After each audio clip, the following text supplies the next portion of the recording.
Hello, friends. This is Dave Hurwitz, executive editor and celebrity spokesmodel for ClassicsToday.com, where you can get all of this super cool merchandise that I'm wearing on our homepage. Anyway, here I am in the overflow room, and have I got a disc for you. I am telling you, if by the time this video isn't over, you have not ordered this disc or downloaded this disc, then life is empty and meaningless. And I mean it. It is 3 orchestral works by Nikolai Kapustin, the late Nikolai Kapustin, who just passed away a year ago. This is some composer. Now, he's been sort of a cult figure among the classical music cognoscenti, those of us who cognoscend. And what the cognoscenti know is that he is possibly the most extraordinary composer ever to have lived to mix classical forms in a pure jazz idiom, because that's what he did. He's a Soviet composer, or was a Soviet composer, Russian composer. He was born in Ukraine in 1937, and as I said, he died in 2020. He spent his whole life in Moscow after his childhood. He played jazz in his own quintet or his own trio. He played in big bands. He was the pianist for the Moscow Radio Symphony Orchestra, one of those groups, the one that Rozhdestvensky was conducting. He really was a very, very busy, active musician in the musical life of Moscow, but his training and his inclinations were all in jazz. Now, Kapustin strenuously denied that he was a jazz pianist. He was a superb pianist or a jazz composer because, he said, everything is notated. He did not believe in improvisation. He wrote everything down. Even his improvisations were subsequently polished and perfected and written down. And he was an extreme perfectionist. His output is quite large. There are more than 100 Opus numbers. It's all very, very neatly organized and cataloged in numerical order by Opus number. There are a pile of orchestral pieces, but most of his work is for the keyboard, for the piano, things like the jazz preludes and other pieces like that, and etudes and things. Oh, it's just stunning piano music. And that's where his cult status kind of comes from, because he's been known in the classical piano circuit for the past couple of decades. But he was never terribly concerned with seeking performances or attending performances or promoting himself. And of course, living in the Soviet Union until the fall of the Soviet Union, there wasn't much interest shown in his work. It was only when the publisher Schott got a hold of his stuff and started publishing it that his name became known in the West. He was an outstanding keyboard artist, as I've already said, and he recorded quite a bit of his own music, but he wrote 20 piano sonatas and 6 piano concertos and lots of other stuff. And 3 works, 3 masterpieces. Yes, I use that word, and I do not use it without thinking about it a bit. 3 masterpieces are on this disc, with the piano parts performed by Frank Dupree, superbly, or Frank Dupree, let's put it that way, and the piano, the violin. Let me just tell you what it is. Let's do it this way. You get Piano Concerto number 4 with Frank Dupree on the piano, with the Württembergisches Kammerorchester Heilbronn. Yes, they are quite the group, conducted by Case Scaglione. And before you tell me it's not Scaglione, he was born in Texas. His last name is Scaglione, whatever else you may say about it. Anyway, he's a very fine conductor, Case Scaglione is. And boy, this is amazing stuff. It really is. Do they give credit, by the way, to the trap drum player here? I mean, he's in here. Wait a minute. He doesn't get billing on the cover, but he ought to, because he's in 2 of these works, and he is extraordinary. Here he is. Who's percussion? Meinhard Jenne is the percussionist, and he's really quite something. Really kind of amazing in these pieces. They have amazing parts, and like I said, they are all notated. Now, there is, first of all, the Piano Concerto Number 4, then the double concerto, the Concerto for Violin, Piano, and String Orchestra, Opus 105, written in 2002, and finally, his Chamber Symphony, Opus 57, which was written in 1990, in 3 movements. Now, like I said, this is all jazz. I'm going to play you bits of it so you can hear what I'm talking about, but it's just incredible. First of all, the performances are incredible. Frank Dupree is amazing. He's also the conductor and vibraphone soloist. I love that little touch in the Chamber Symphony. Otherwise, it's Case Scaglione.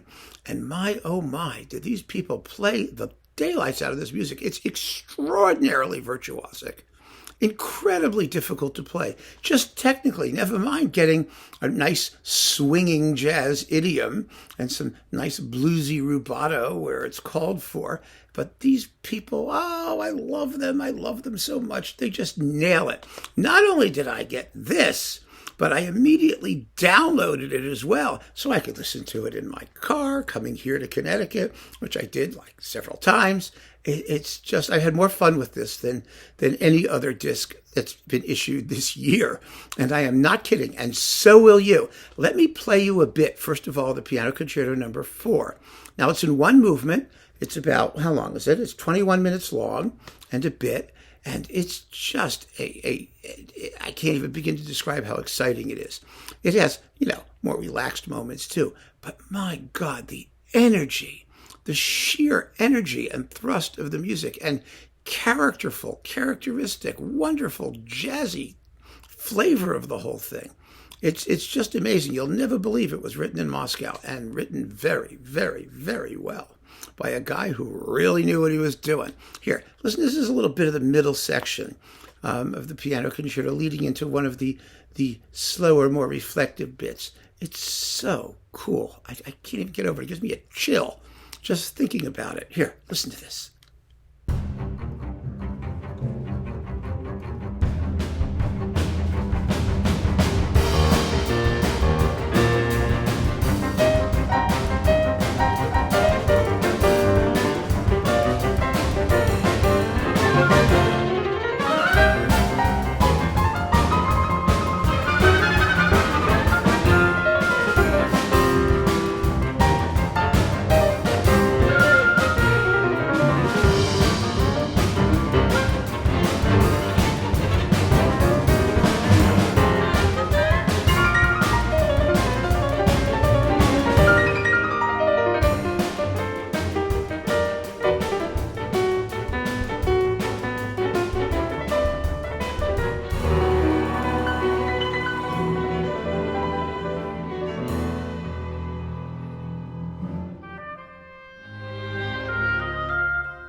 Sold yet? Don't you want it? Don't you have to have it? Aren't you just thrilled that Capriccio's doing this? And Frank Dupree will be doing more. So that's also a good thing. Anyway, and now I'll give you a little sample from the central slow movement, the sultry, sexy, slow movement of the Concerto for Violin, Piano, and Strings, from the opening to the first entry of the violin, and then the subtle emergence of the piano. God, this is beautiful stuff. Take a listen to this. The violin soloist, by the way, is Roseanne Philippines, and she's also first class, absolutely first class. Here you go.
yummy.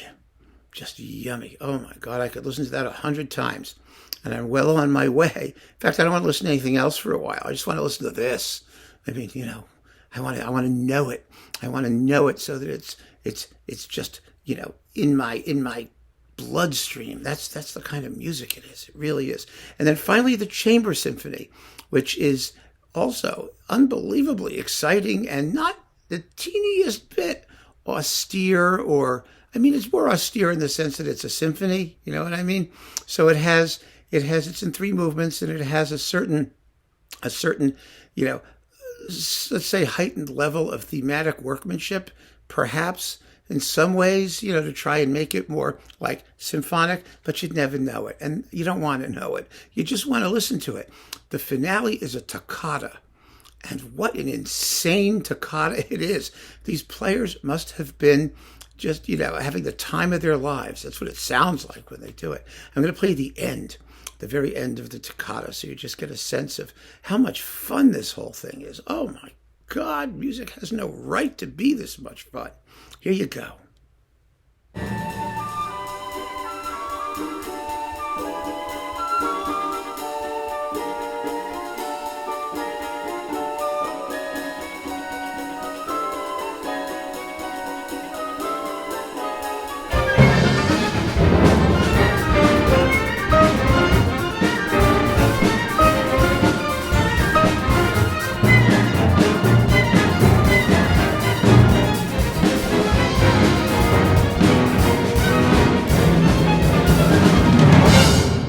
Stunning.